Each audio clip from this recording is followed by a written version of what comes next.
a discussion. And so this, I mean, I think we've been discussing this already through various questions, and that, we have this goal of estimating what it would cost to scale up, and it's, and we have these data. And so, we have this question of, can these data be used to estimate the cost of scale up? Oh yeah, I can use the mic. Okay, sorry about that.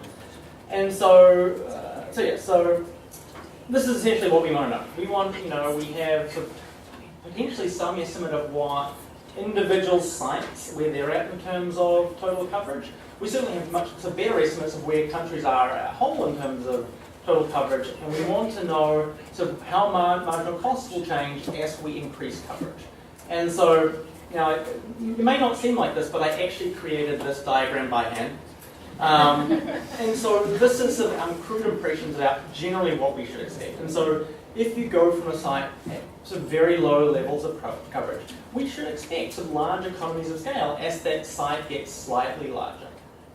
As I say, something happens in the middle, and then to get to that last sort of member of the target population in a particular catchment area, would expect that it's very expensive, and the fact that we already haven't reached them implies something.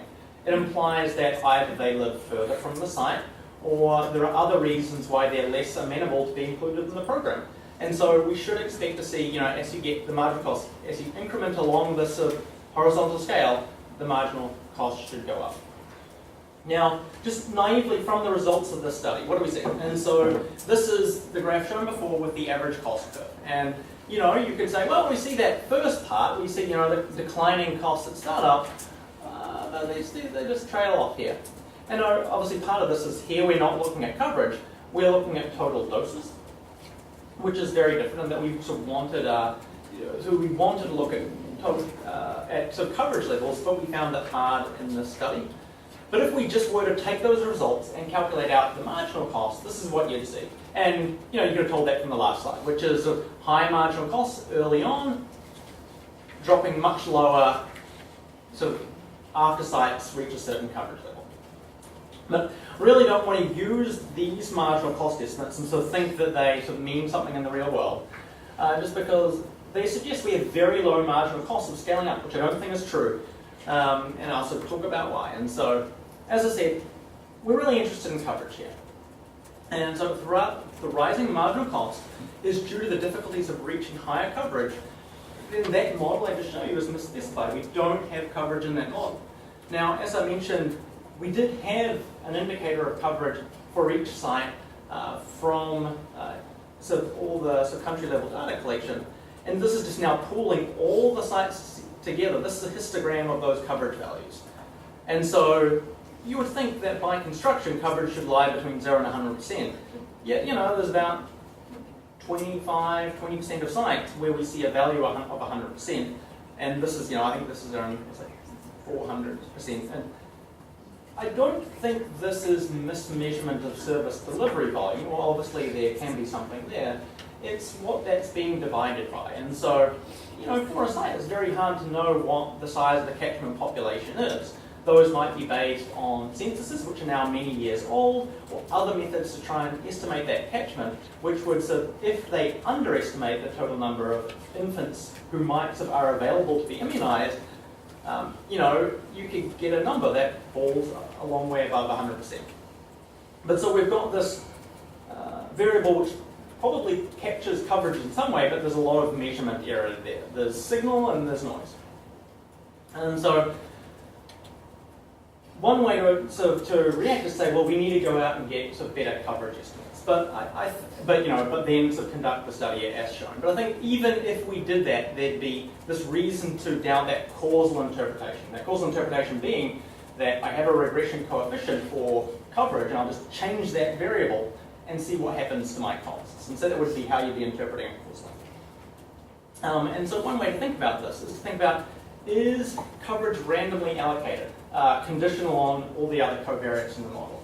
In that if I see a site with high coverage and I see a site with low coverage, is the only reason I should expect them to be different is of the amount of programmatic effort devoted to increasing coverage.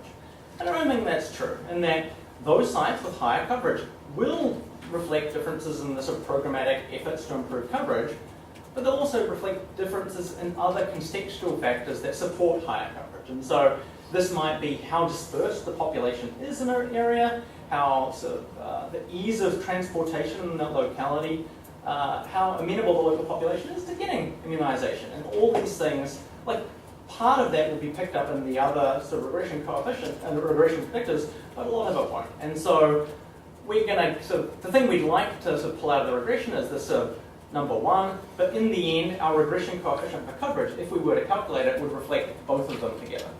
And so we did construct regression models where we sort of either top-coded that coverage variable to try and bring everything down to its sort of logical range.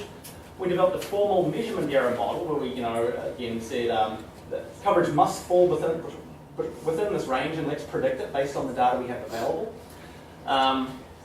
But in all cases, it still wasn't able to deal with this sort of confounding feature. And so this goes back to, I think, again, a question before, that we think that EPIC, so both in the individual studies and the pooled studies, gives a fine-grained description of what it costs to provide immunization services, broken up in different ways. So we can predict costs for individual sites, we can say what the cost differences are between types of sites. And so that's very useful information. That's, I guess, a point of departure in terms of saying, well, what further do we need to increase coverage? But to really get at that question of what further we need, we probably need different study designs, or at least this is now, opinion hat on. And so potentially one can answer that question with panel data. And so now here there's still a confounding problem, but it's now a time-varying confounding problem. And so if you have panel data, you'd be saying, in those sites that have increased coverage over time, as compared to those sites which did not, or where coverage decreased, the confounding question is there something else happening in the background that we couldn't control for? So, is the road network improving in one sort of area as compared to other, or all these other sort of reasons you can think about? I think perhaps, I guess a way I would favour, again, this is just opinions, would potentially be either experiments or natural experiments. So experiments where we actively try it. This is an important question. We test it. We look at what it costs to improve coverage in some sites by taking some sites and doing what we can to improve coverage and comparing them to sites where we sort of had sort of business as usual. There'll also be natural experiments where activities to improve coverage are going on all the time, and we can try and capture some of that variation again to estimate these costs. But I guess, so in addition to those sort of causal questions, I think it's hard to say what does it take to improve coverage. If you ask me that question, I should ask you, well, what do you plan to do? Because there are some ways to improve coverage which might be amazingly unsuccessful. Those costs will have a very poor, cost per, increase in coverage. And so if it's an important policy question about how to achieve that, then our analysis should be focused on exactly what you would do. And similarly, I think we need to answer these questions within country, and it's likely that the incremental costs of improving coverage will be very much context dependent. But so those are some thoughts based on the data, and now polemicizing beyond the data. But I think it would be useful to open that up for the debate, because maybe we are missing something here. Maybe there is an instrumental variable approach that would thread the needle and pull out a useful estimate. From what I've seen, I think that would be difficult, but now these data are freely available, and so people can try. But again, I think we need to be realistic about what we can use these data for and what we perhaps can't. Thanks, Nick. Let's open to our questions. Yeah, this is a very interesting question. I'm not quite sure you can. I don't know the data enough to know, but I don't see how you can disintegrate the coverage of scaling up or cost of scaling up without the context. And I guess from your natural experiments moving forward, or analyzing retrospectively, maybe you can. I think it has more to do with the evolution of the health system.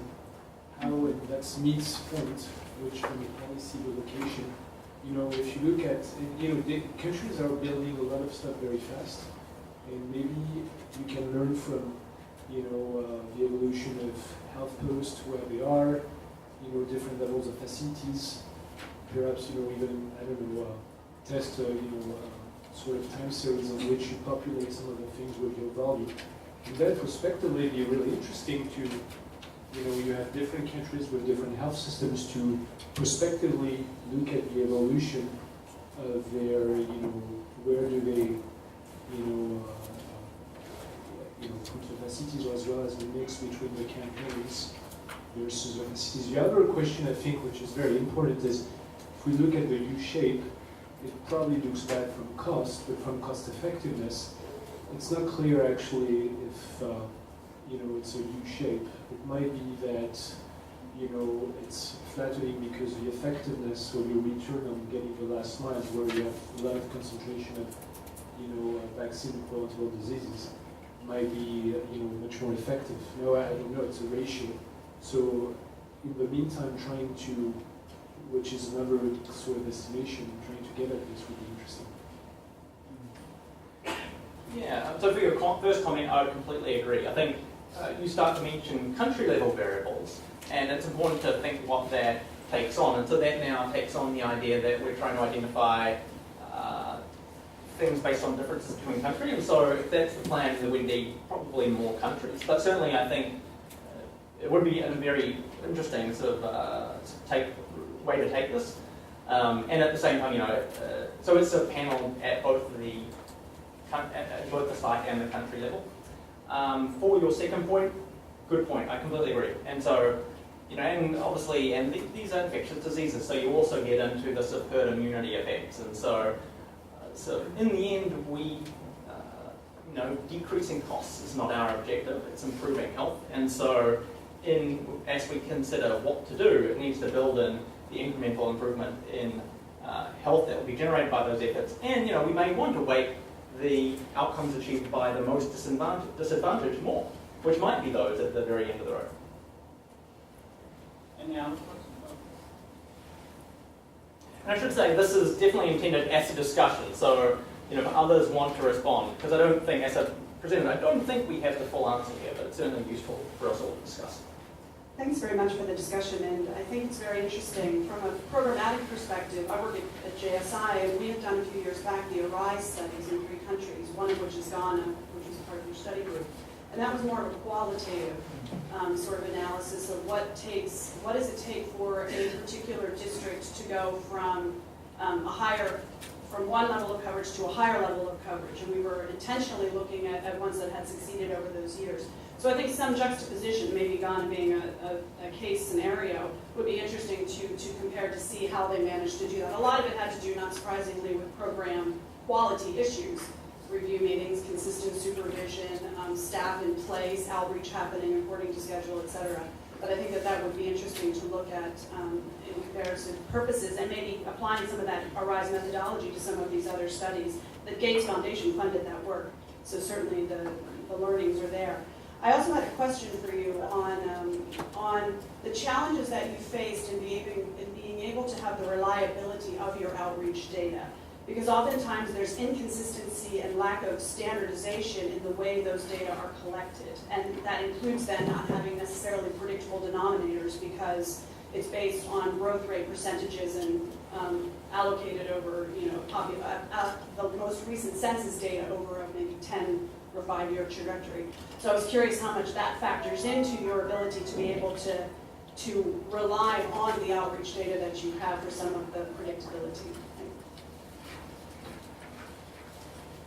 So I won't describe further the torment we had about our coverage estimates, and so and that's not reflecting any error. This I guess it's just reflecting errors which you point to, and that estimating the size of the target population is very hard, but also very consequential. Or yes, measurement error there is very consequential to this type of analysis.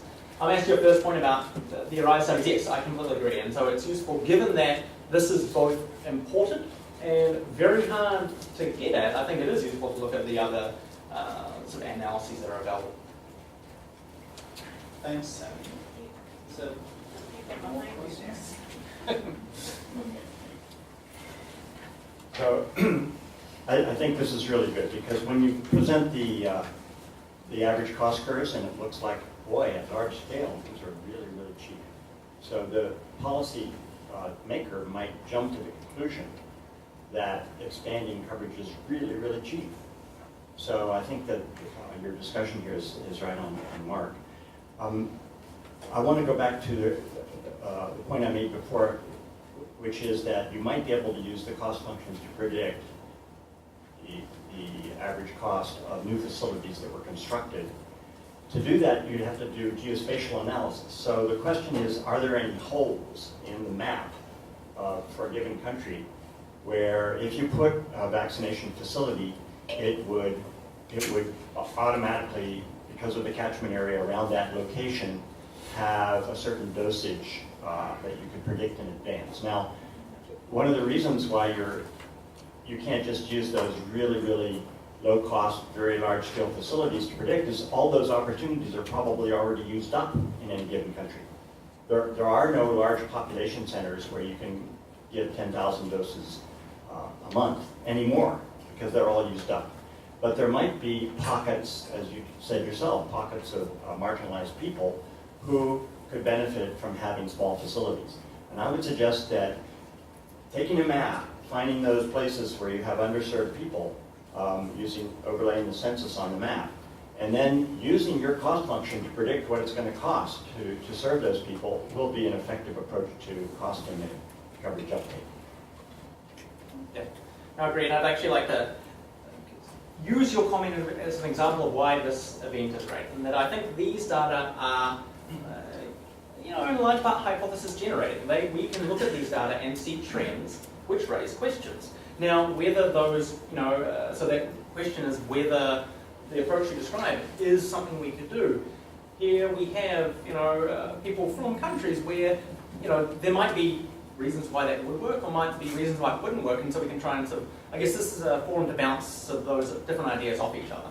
Because I think in the end, again, these results are suggestive, but it's not like we can, from these results, say, in response to your suggestion, yes, definitely that'll work.